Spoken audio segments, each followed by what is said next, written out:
That's great. I'd just be curious to know what you'd most like to see come from the industry to make it easier for people to get into EVs and have kind of this impact on the grid.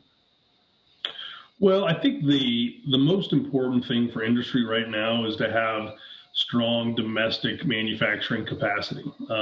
And I know most of the companies in this ecosystem really want it. They know there's a demand for it, but part of our struggle is creating it. And I think that is not only a question for critical materials, but it's also, the ability for us to use incentives to build up that, components and supply and other sorts of ingredients that go into a vehicle. And so, that's the biggest challenge right now is, I think sometimes without the long or strong commitment or runway for a smaller manufacturing, component, they're just not really ready to retool. And so I think matching up and sequencing the assembly of a vehicle, the final assembly with the full, integrated supply chain is really what we need to get right. It'll answer the question for how do we best create jobs? How do we support domestic manufacturing?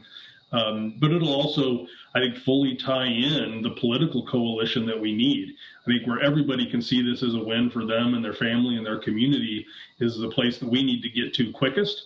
We've got the right, I think, answer, and this is the direction that we all need to go. And, certainly, like I said, it's better for the consumer, it's better for public health and the environment. And I think when we compare that with, clearly showing that it's better for job creation and domestic manufacturing, that's the full spectrum of where we need to get. Thanks for joining us.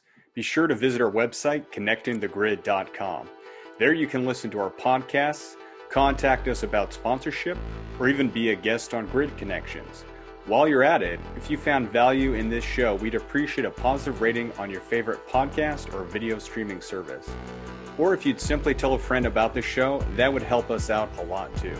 Thank you again, and I look forward to us learning more together soon.